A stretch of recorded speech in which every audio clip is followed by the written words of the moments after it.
Tell me when, David, okay? My specific call, when I enter into the dance worship as a soloist, God says to my heart, when you enter in, put aside all self-consciousness, enter into the dance, and release my healing rivers. And the invitation from God is to whosoever will, to enter in with the heart of worship, to receive as I release those healing rivers.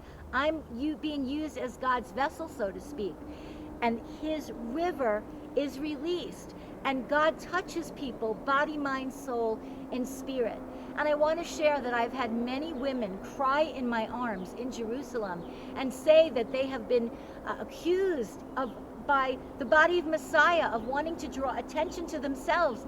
But if people only knew the boldness and the courage it takes to get up all by yourself in a congregation and deliver the word of the Lord.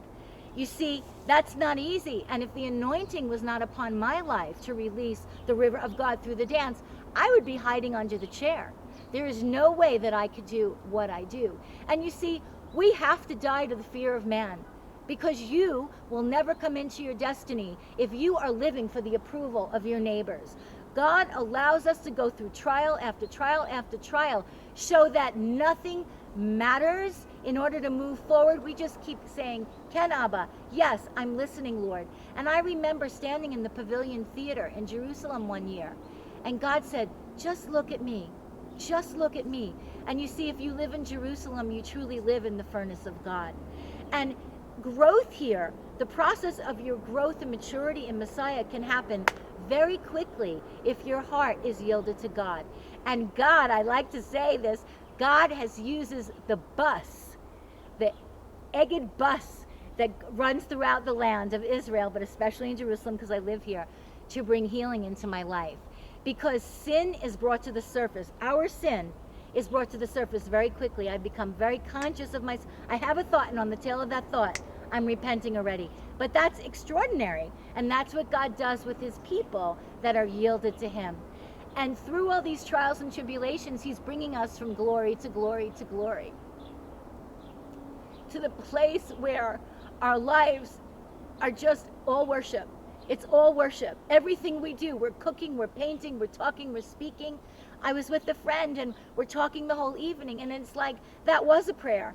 We don't necessarily have to go into formal prayer because he was in the midst of us, and everything that we've shared, he was there, and he's going, look at my girls, I love them. And so I want to encourage you. I often say that I'm an advocate of the heart. We come into the body of Messiah, and one thing that's often very neglected from the pulpit is the heart, the soul.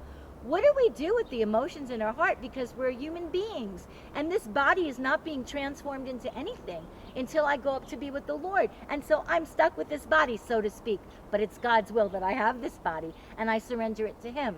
My emotions need to be surrendered to him, but nonetheless, I need to not neglect my emotions. I need to admit my emotions to God. I need to talk to him like my best friend, and I need to have trusted people in my life, because we're not called to be an island unto ourselves.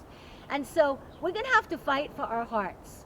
Our hearts matter to God. That's what makes me unique and one of a kind, and my fingerprints prove that. I am one of a kind. I'm beautifully one of a kind, and so are you.